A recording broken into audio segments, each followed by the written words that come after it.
Yeah.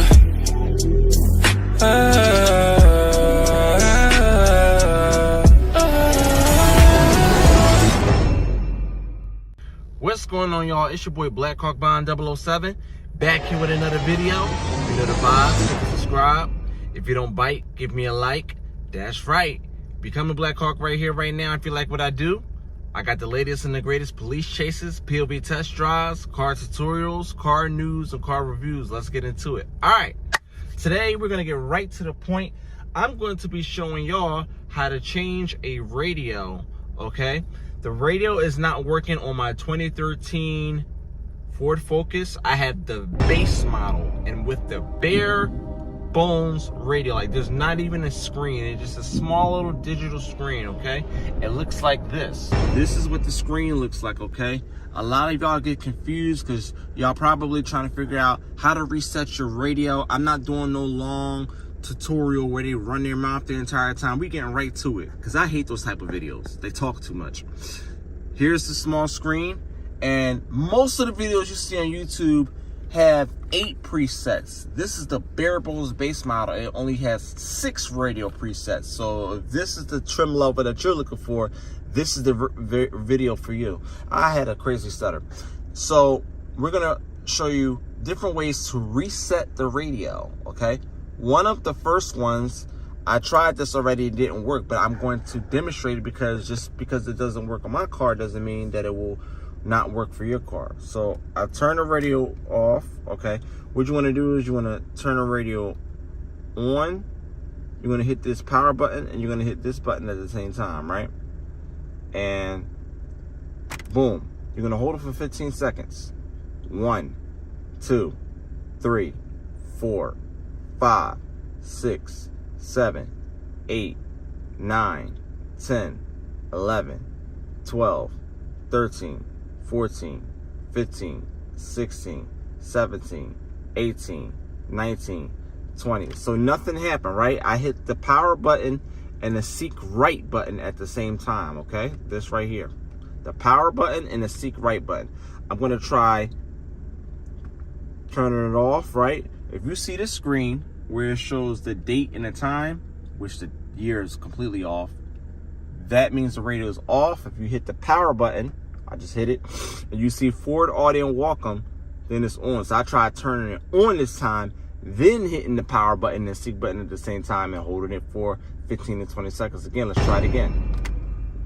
1, 2, 3, 4, 5, 6, 7, 8, 9, 10, 11, 12, 13, 14, 15, 16, 17, 18, 19, 20. All right, so nothing happened.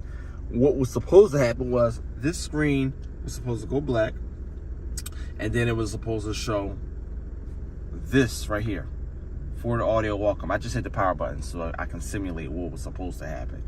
If that didn't happen, the second option is you can go to your menu. It doesn't work, okay? That's option number 2.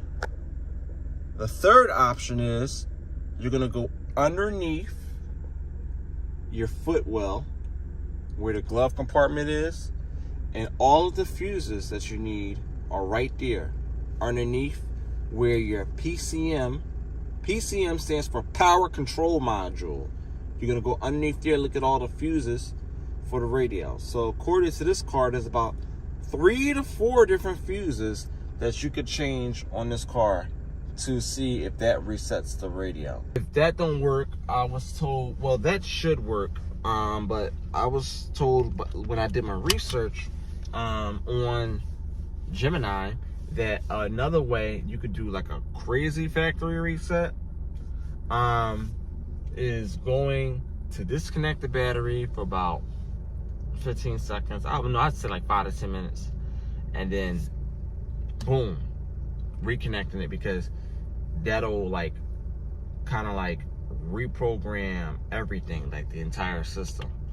That's another way that you could do it as well too. The reason why I hit the menu button is because it usually takes you through the Ford menu where you can scroll down with the directional buttons, up and down, left, right, and the OK button to select the item.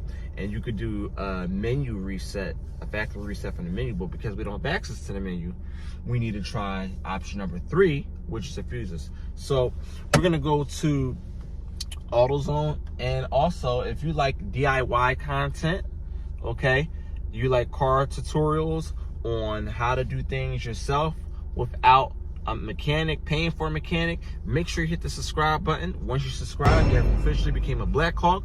Turn on all notifications so you do not miss a single video. Help the channel to get to 5,000 subscribers. We are on our way to AutoZone, okay? So this is pretty easy, y'all. We're on our way to AutoZone, okay? And we're gonna see about these fuses, okay? So if y'all wanna give me a second here, checking the traffic, make sure that everything is clear. How y'all doing today? If you are a Ford fan, okay, in the comment section, what type of Ford do you have? Whether it may be new, whether it may be old, whether it's a coupe, a sedan, a convertible, a station wagon, a pickup truck, an SUV, a hatchback, a stick shift, a manual, the trim level from the 70s or from right now, 2026. Rep your set in the comment section. Let me know what kind of Ford do you have. I don't care if it's a muscle car. I don't care if it's an economy car. Let me know what kind of Ford you have in the comment section. These things are pretty peppy when they don't have like any issues. And actually pretty smooth. So the Ford uses a dual clutch transmission. There are different type of transmissions in a car. It's crazy. You have a standard automatic transmission.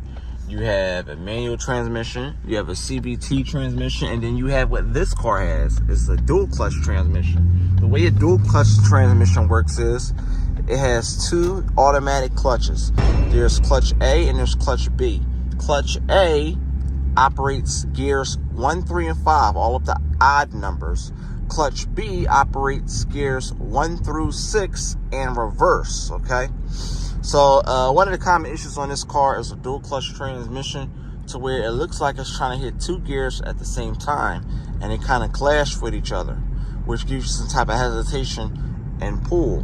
One easy way to do that is to do an OBD reset, and it actually will get rid of the issue temporarily. That seems to be the issue that I'm having with this one, but it will get rid of it for a while before you have to do it. Yes, of course, eventually the check engine light would come back on for that. So if you're having that issue, buy you a basic check engine reader, reset it, and it'll go off for a while, and you'll have that issue a little less. And even if you don't take care of that issue, it's really good on the highway. So long as you're at high highway speeds and you're just cruising, you won't have to worry about different like gear changes anyway. So it makes your car last a little longer. Another trick you can use is when you're at a red light, put your car in neutral. It deactivates, it separates, disconnects basically the transmission from the flywheel. I hope I said that correctly, right? Because it's constantly spinning, and as long as the transmission is constantly moving, it puts wear and tear on the car. This is why when you put the car in neutral, when the car is off, you can push it without the car being on, because basically it disengages basically everything, putting it into a Flintstone manual mode where you could just, everything is just loose. You could just push it.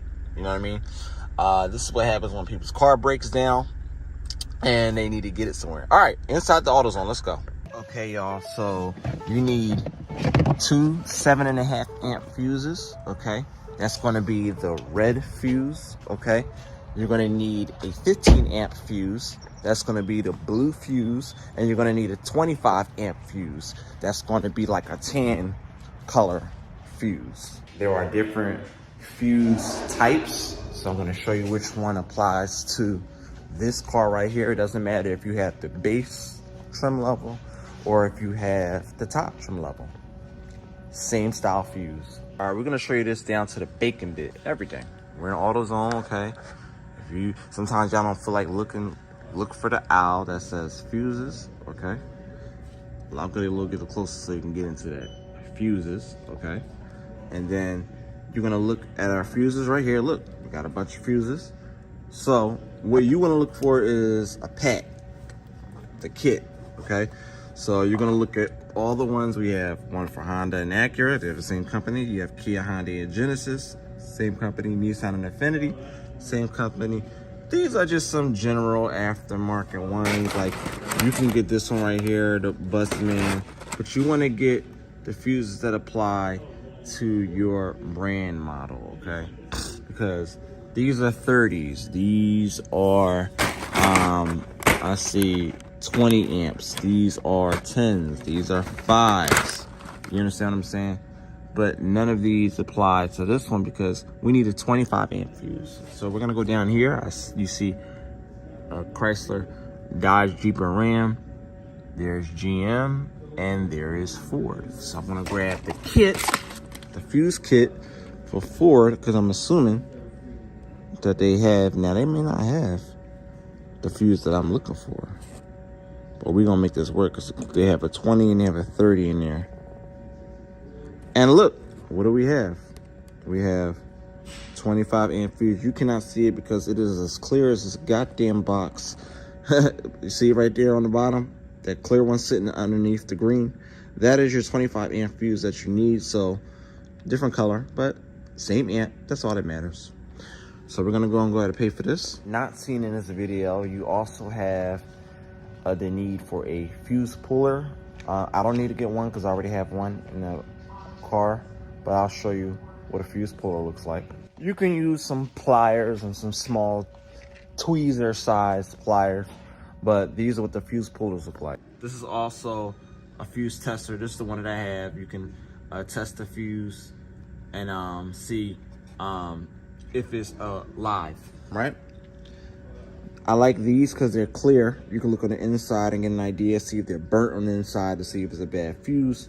You look on the middle inside of the see-through fuse to see if the fuse is bad. Then you'll know to change that one and see maybe if that resolves the issue. This is another style of fuse puller. This is the most easiest one right here that you can use right here, fuse puller. I love looking at these. It's like a kid all over again. You got your Ford GT. You have your Dodge Viper, okay, GTS R, Chevy Camaro. You have your Ford GT, your BMW M8, the i8 RAV4. Got a bunch of nice suits. They got an MR too.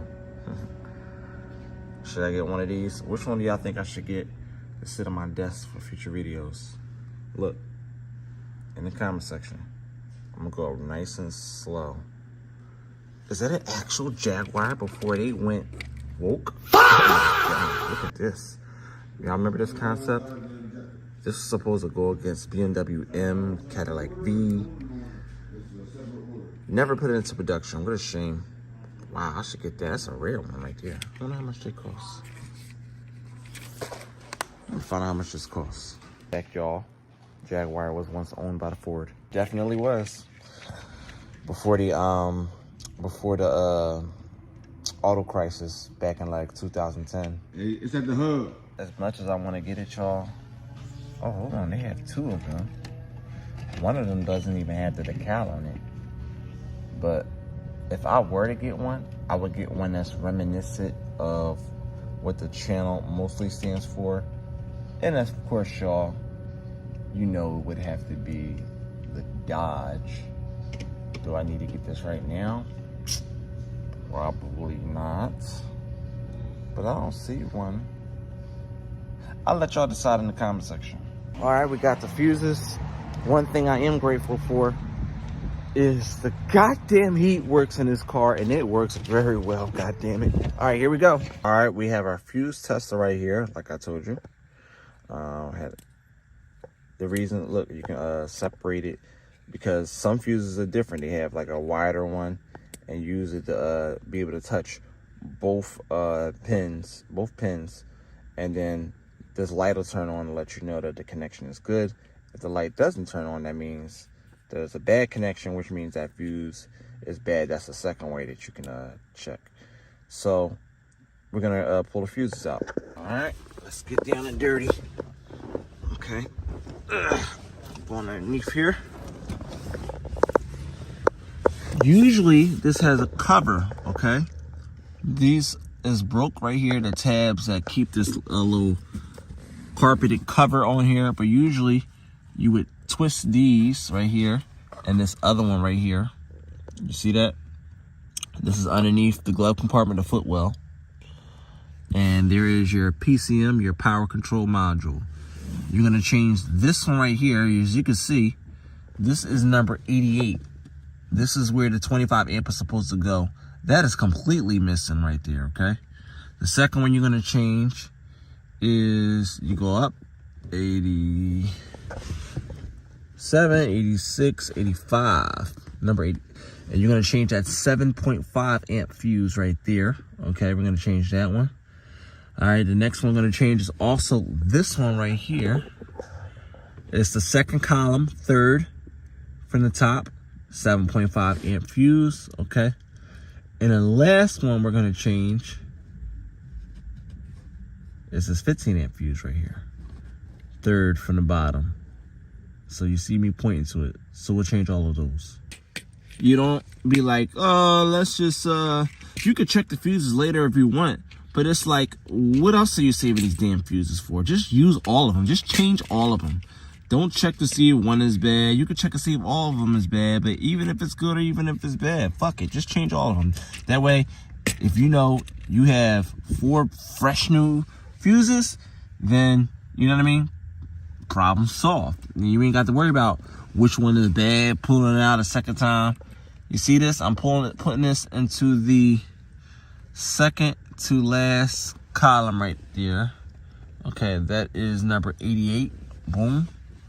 All right, so I'm gonna put that in there. This is kind of loose here, man. I don't like that. Why is it so goddamn loose? That's not supposed to happen. This is usually the one that you would use, y'all. I'm gonna pull one of these other ones out so I can actually see what this looks like. Here's the 15 amp. We'll pull that one out real quick. Mine's is not working, so get you some small pliers. As you can see, the fuse is very bad. See how burnt that is?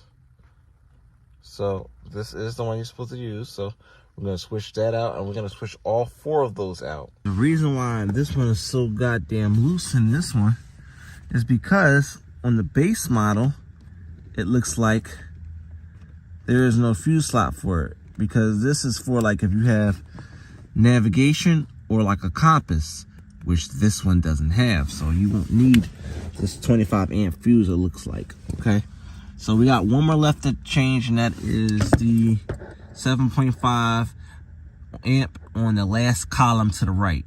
I don't have any more 7.5 amp fuses, so this one looks like it was a little burnt, so we're gonna test this with a tester. As you can see, the light came on, so that fuse is good. So we're gonna put that fuse back in here. Make sure you put everything back as you found it.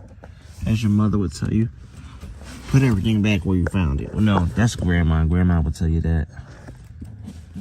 So I had a 10 fuse in here that I pulled out because I couldn't get to the 7.5.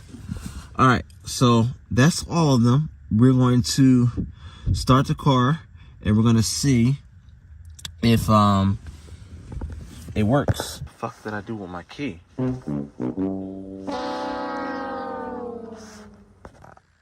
Aha! Here we go. Start this bad boy up. Do-do-do. All right, let's find out, y'all.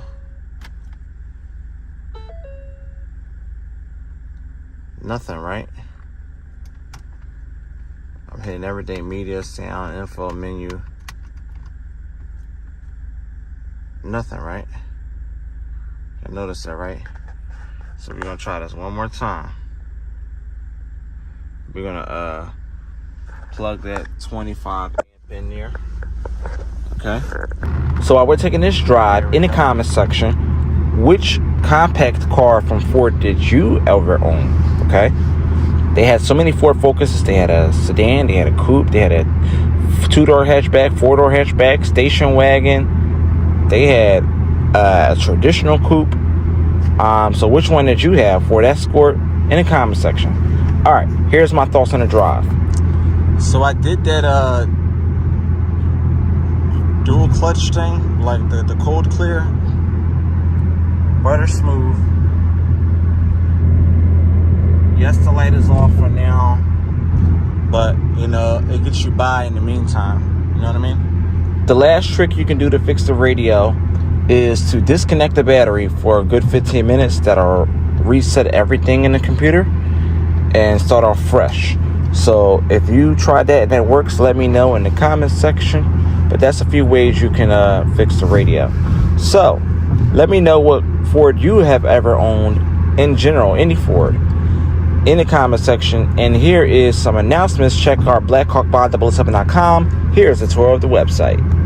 Blackhawkbond.com is your new automotive news website compared to that of Car and Driver, Road and Track, Motor Trend, Car Scoops. This is your new automotive news website for all of your car news and car reviews, from U.S. automaker news to non-U.S. automaker news as foreign news, and a dedicated page for all of your Mopar news articles as well too.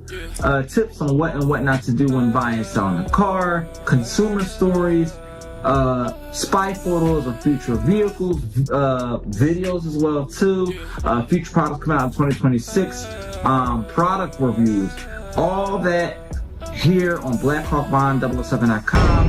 blackhawkbond007.com is your new automotive news website.